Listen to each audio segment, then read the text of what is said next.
Hey everybody, welcome back. Hope you're all having an outstanding day out there. And we're going to spend a little bit of time today talking about why reticulated pythons are striking at the glass. We see a lot of people asking about this, so we're going to dig a little deeper into why they may do it and some of the things that we can do to mitigate it when we come back on Intrepid Exotics. Do you have a natural love for animals? Then come along with us as we explore what it's like living with and caring for some of the most unique animals on the planet, our reptiles. Whether you're a lifelong keeper or just getting started, help us encourage responsible keeping, conservation, and public education in the interest of keeping our reptiles safe and healthy as we protect them for future generations. You're invited to spend time with us as we experience these awesome animals together on Intrepid Exotics.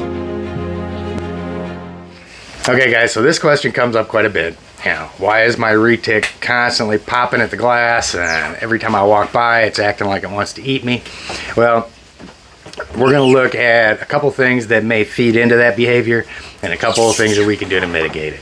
And of course, as always, there's really not too many 100% hard set rules when you're dealing with animals. Every situation's a little different. Every enclosure and animal and keeper are a little bit different. And something that we got to remember too is that retics are fairly intelligent animals.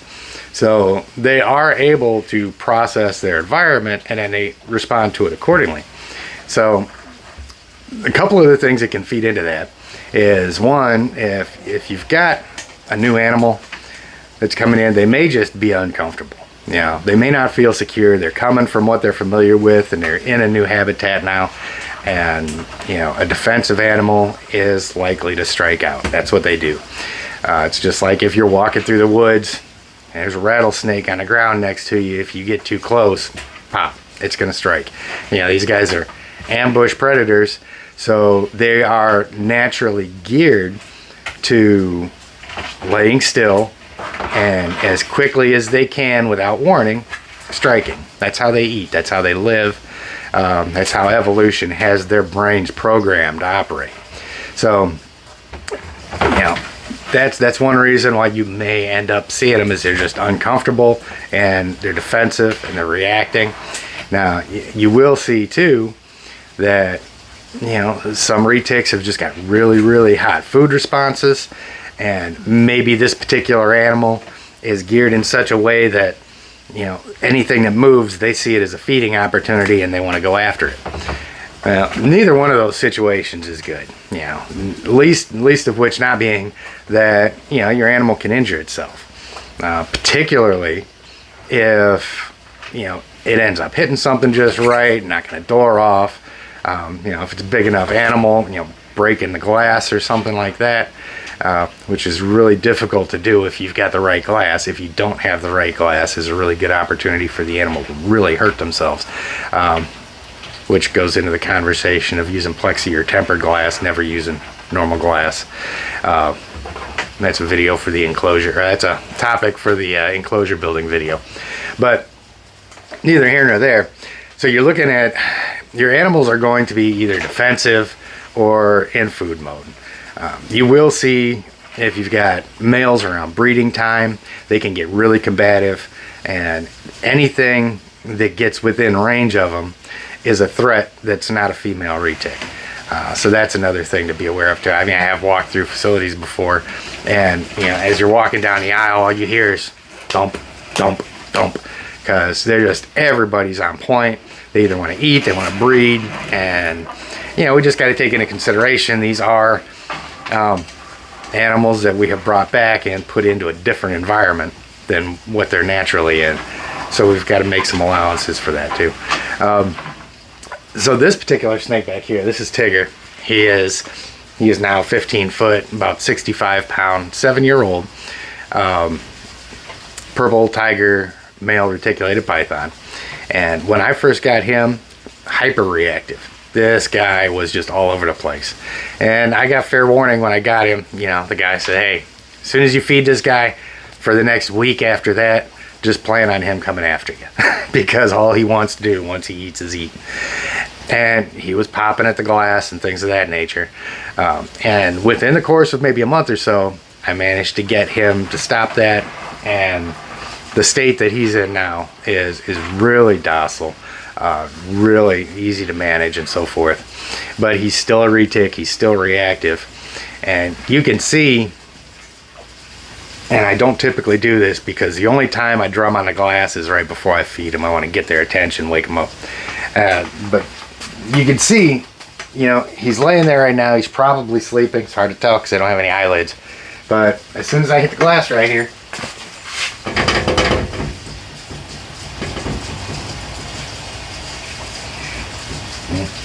you see that reaction. And so what he knows now is that when I tap on the glass, and fortunately I'm going to be feeding him a little bit later, so it won't be too disappointing for him.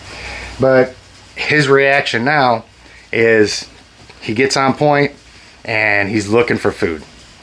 He knows that that's not a prey opportunity that he might miss. It's more of a dinner bell. So, and he is really upset right now looking at me. He's like, dude, don't tease me like that. Sorry, I just had to demonstrate. They've got to be able to see what I'm talking about. But what he used to do is, I mean, as soon as you come across a glass like that and he'd see you, he would lunge right out and pop the glass. I mean, his immediate reaction was to go after it. And that was, like I said, if you get close to it, this poor guy. But as you can see now, after working with him a little bit, you know, even when the dinner bell rings, he's calmed down, he's not popping at the glass, and he's learned over time through consistent practices that this is what he can expect. Like I said, these are intelligent animals, and they will learn. You've just got to be really consistent with them, and you got to make sure that the signals that you're giving them are consistent. If you mix it up and you start doing different stuff all the time, the animal's not going to be able to pick up on that routine. They're not going to get comfortable. And real quick, guys, if this is helping you out, get down, smash that like button, get subscribed. There's a little red button down on the corner, and I got links all over the place for it. You know, just like NCOs are the backbone of the Army, subscribers are the backbone of this channel. And the bigger we get, the better it's going to get. So get subscribed, get on board, keep up with stuff as we got it coming out. So this animal right here, like I said, started as a really, really hyper-reactive male retic. And over time, you can see he went on point for a minute, and now he's kind of just slid right back, and he's back in resting mode. But after that first month or so that I had him, he hasn't struck at the glass once. Now, it's not to say that he's not still a reticulated python and still not reactive, because there's times when I'll go in there, and I've done a couple videos on this too that show where as soon as I open up the door, I mean, he comes right up on point. You've seen how he didn't hesitate right there. So you're not dulling their senses necessarily, but you're allowing them to pick up on that routine and know what to expect. And of course, I would think too, and you would think in more cases than not, that maybe they would learn that punching the glass hurts. But some of them just don't pick up on that. And, you know, if you get some of these snakes that are really reactive, man, they will just beat their face to a pulp. And, you know, when they start doing that, it's really on us to figure out what's going on in that snake's mind and get it fixed so that we can get them calmed down and comfortable, because snakes by nature are pretty lazy animals. So if you've got a reticulated python, it's popping at the glass all the time. First thing you need to do, of course, is check and make sure that all your parameters are right. You know, make sure they're in a big enough enclosure. Make sure that you've got a warm spot where they can bask and a cool spot where they can relax, because snakes can get agitated if they can't regulate their temperature properly. This right here, his basking spot is right at about 85 degrees, which leaves about a 10-degree differential on the other side of the enclosure. So you'll see him all the time he'll sit where he's at right now. Sometimes he'll get up on his basking platform when he wants to be warmer. Sometimes he'll crawl on the other side of the enclosure by his water bowl when he wants to cool off and stay there for a couple days. So give them that opportunity to thermoregulate on their own. That's going to make them more comfortable. And another thing that you can try with these guys is, take a sheet or some paper, tape it to the door. Maybe as an experiment, only tape it to half of it. And kind of pay attention to your snake and see, is he spending more time in that area than he is in the open? So maybe he just feels exposed and he's not completely comfortable where he's at. If you do cover up that door and that's where he goes straight away and he stays there, then of course you may want to look at redesigning your enclosure to give him more hides and things like that, because some snakes are really secure. This guy right here, matter of fact, all of my snakes here, they've been in their enclosures, they're comfortable, they're well socialized, so they're perfectly comfortable in there. And I don't have to worry about them getting freaked out when somebody walks by or anything like that. They do really well. Some snakes aren't like that. Some, their eyes are always open, and as ambush predators, some part of their brain is always focused on their surroundings, and some of them have a harder time shutting that off than others do. So maybe closing off that side, giving them some bigger hides or some different hides. When you do the hides too, you have to make sure that you're still allowing them a temperature gradient. You don't want to put the hide only under the hot spot, because if the hide is something that the animal is really, really seeking, that's where they're going to stay, and they're going to refuse to regulate their temperature. So they won't be leaving the hide. Same thing on the cool side. If you put the hide on the cool side and they really feel they need that to be secure, that's where they'll spend most of their time, when they should be under their basking platform, metabolizing their meals and so forth. So if that's something that you do, make sure you got it on both sides. Unfortunately, like I said, these guys have gotten pretty secure where they're at. And as far as the feeding responses go, you can only do what you can do with that, because you don't want to overfeed your animals. You don't want to underfeed your animals. And I mean, some retics will literally eat themselves to death if you let them. So you can't feed them, and then before they metabolize that meal, you still see those feeding responses, say, oh, he's still hungry. Well, let me give him another one. Let me give him another one. Sooner or later, you're going to go down there and your snake's going to be dead. Some of them, like I said, will literally eat themselves to death if you let them. So it's kind of tricky. You can up your feeding schedule to whatever is safe for that animal, just to make sure that they're getting sufficient food. And it's going to be different for every animal. Like the 7-year-old male right here doesn't eat as frequently as my 2-year-old female over there does. He doesn't metabolize his meals as quickly, and he's not growing as quickly, so he's not using as much food. So he's probably spaced out twice as much as she is, and she's a growing girl. She's a mainland Molly and 13 feet now. So I give her a meal. 4 or 5 days later, it's cleared her system, and she is cruising the enclosure looking for another one. So, the other approach you can take is just to make sure that you're feeding appropriately, but don't let yourself get into the habit of overfeeding them, because it's just not healthy for your snakes. And there's another video that we did. I'll link this stuff down in the description too, the video about feeding sizes and durations and how I do that stuff. And there's also another one that I'll link down here that goes more into handling a reactive retic, because that's the next part of what we got to go into when you've got the animal that's striking all the time. Is at some point, after you've dialed in the enclosure and you've dialed in their feeding and you've got everything done that you know to do, you've got to go into handling the animal.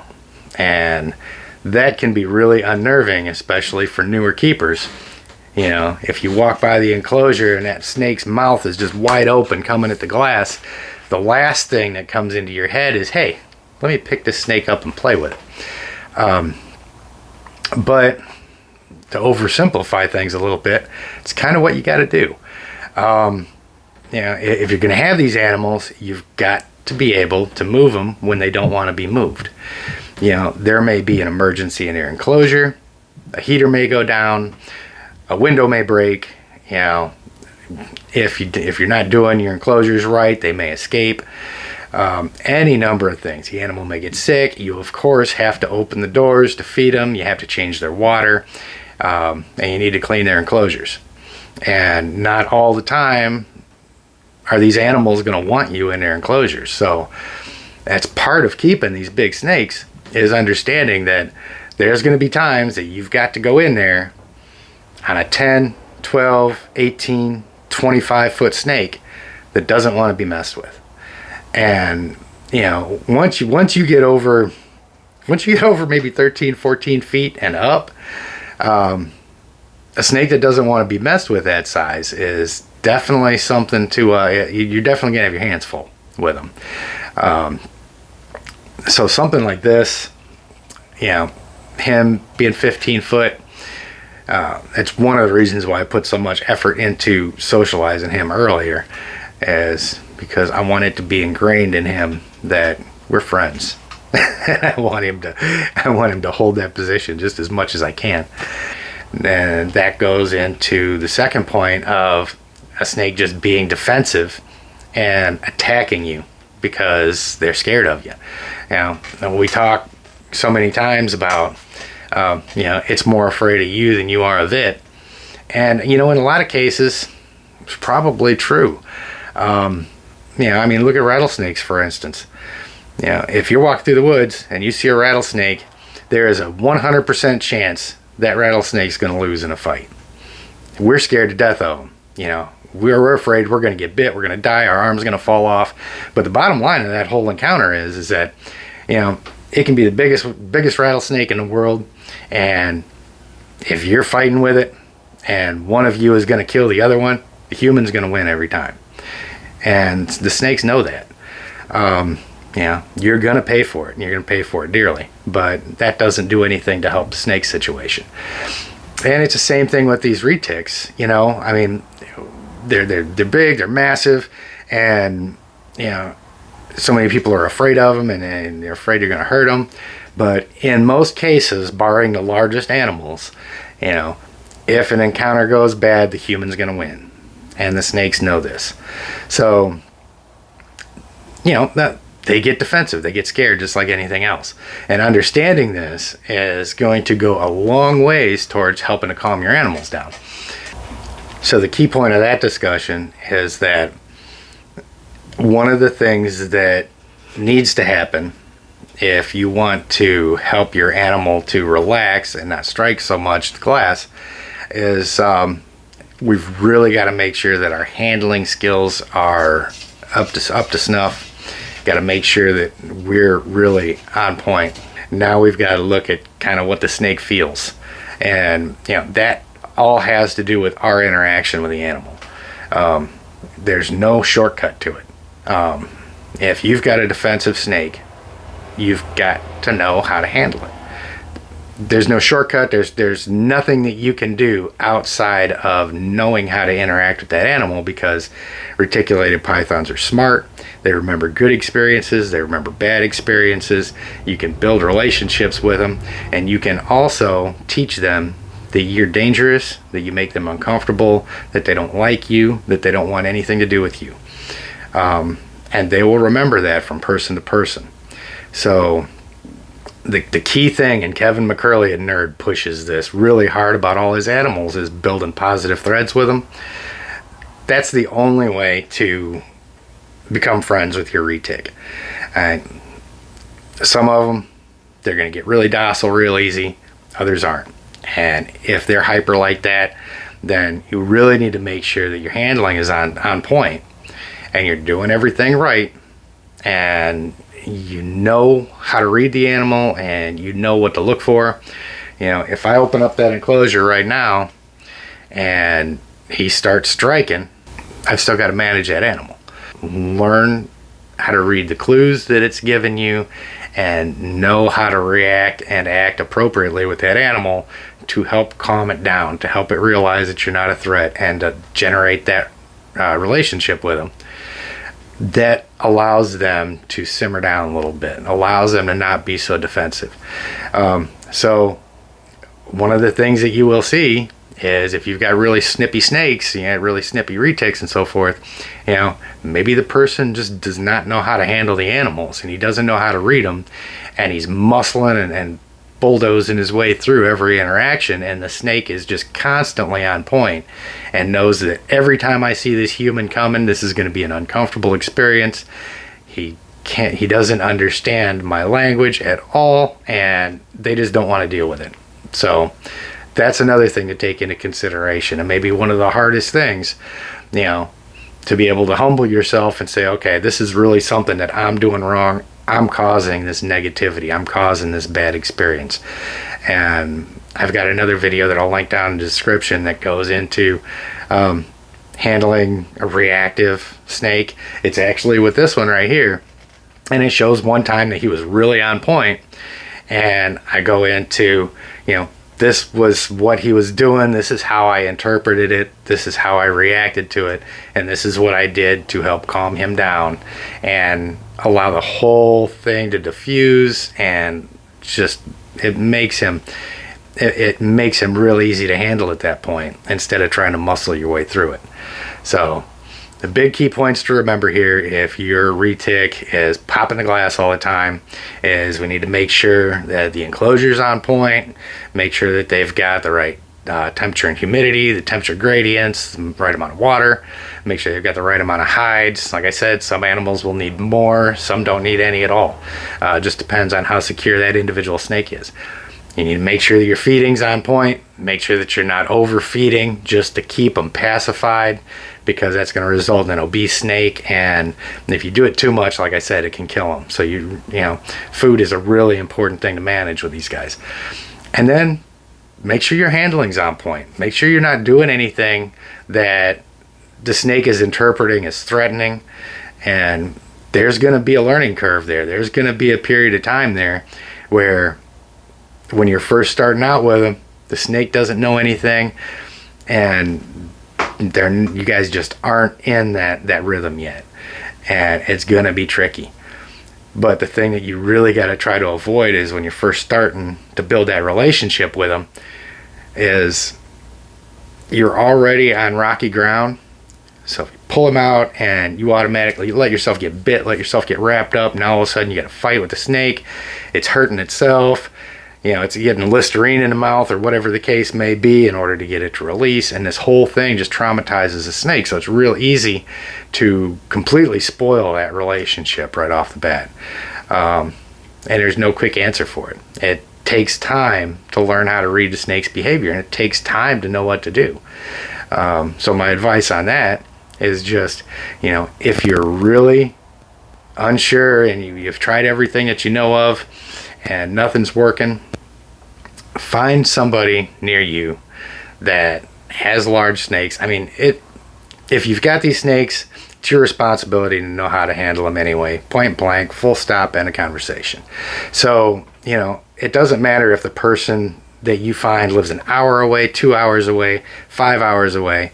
You've got to have hands-on work with somebody that's really skilled with working with the animals that can help you get over those hurdles.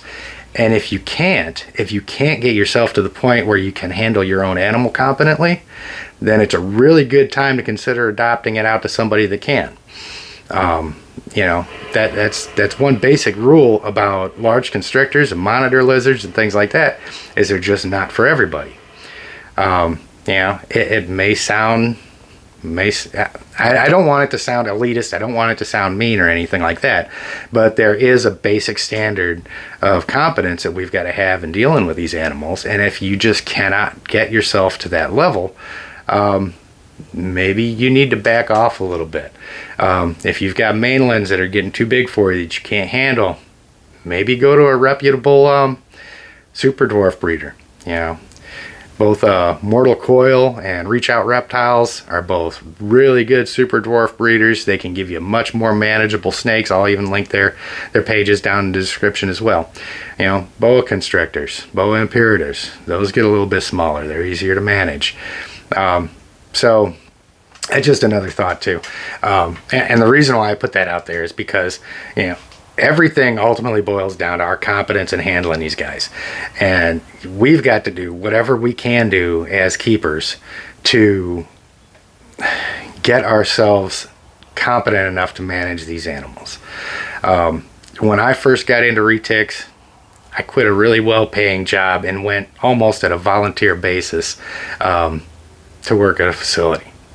So I got firsthand exposure to snakes that were upwards of 22 feet and over 200 pounds. And I had some experienced people around me, and I really put a concerted effort into learning how to handle these animals, because if I'm going to have one and I'm solely responsible for it, I need to know how to manage a bite. I need to know how to manage getting his enclosure cleaned when he doesn't want to be messed with. And I want to have the best possible relationship I can with them, because these guys are really enjoyable when they're at peace and they trust you. So, you know, that's, if you've got an animal that's at peace and trusts you, then you're not going to have too many problems with striking at the glass and so forth. The one problem that I've got with my female retic is she has her spells where she'll start pushing. She wants to get out of the glass. She constantly wants to get out and run around. You know, her temps are dialed in. She's a very, very secure snake. I've had her since she was a baby. And but she's got a really strong, and this is a perfect example of it too. You know, I mean, she's exhibiting that pushing and stuff like that, and she wants to interact. But, you know, I don't just throw food at her all the time just to keep her from pushing. You know, if she's doing that, I'll open the door, I'll take her out, I'll handle her, I'll let her run around for a little while. She goes back in, she's more mellow, and, you know, she is eating every 2 weeks right now. So, you know, there's not that long of a period of time before she gets another meal, and then she calms down to digest again. So we're going to keep that up, you know, all the way up until she turns into a 20-foot monster, I hope. She's going to be a lot of fun when she gets really big, because she's just an awesome animal with an awesome demeanor. But neither here nor there. Now, on a really positive note here, I haven't seen too many animals that haven't been able to come around with the right amount of work. It just takes patience, it takes time, and it, again, means we've got to be humble enough to look at ourselves and make sure that we're doing the right things with them. Because just as with anything else, if you have a bad experience with a reptile, it's probably your fault, my fault, our fault. We don't blame it on the animals. And that's a really important thing to remember, especially when we're dealing with big retics. So hopefully this all helped you guys out some. If you guys have got any different experiences, any different advice, things like that, by all means, put it down there in the comments. If I get enough of it, I'll do an update video, because, you know, honestly, the whole goal of this is to perpetuate healthy relationships with our reptiles. You know, it's a really important topic for me, because as a reptile keeper, we've seen out here in North Carolina firsthand what can happen when something bad happens. Granted, it was a cobra. Granted, nobody got bit. But one escape like that, and now there's, you know, 3 counties in the state that I know of that are pushing legislation to ban certain reptiles. That's because of one kid doing one dumb thing. We all need to be pushing really safe, responsible handling, and not letting people get into cowboy mode with their big snakes and having bad things happen, and now all of a sudden we're losing our rights to have these animals. You know, if you're having problems with your animal, you need to figure out how to fix them. And it's our responsibility as a reptile keeper community to help folks fix it.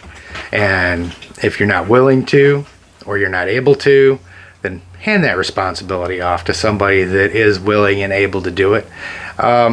You know, all of us that keep these animals, we love them, we want to keep them, and we really want to do everything we can to help people get involved in it. I don't want to scare anybody away from it. We want to help people get better, bring more people into it, make this more common. And the only way we're going to do that is by lifting each other up. So, and of course, making sure that we're all doing the right thing. So anyway, enough of my soapbox. I really appreciate you guys hanging out with me and watching. I hope this helped. Again, get down in the comments. Let me know if you've got any other ideas and things like that. More than happy to revisit this topic and add all of the input that I get. Again, like the video, get subscribed, keep up with what we got going on. You guys have an outstanding holiday. I go back to work day after tomorrow. I'm still going to try and get a video out next week, but my schedule during that week when I'm on call 24/7 for 7 days, it can be kind of tricky. So so you guys have an outstanding day, and I will see you next time on Intrepid Exotics.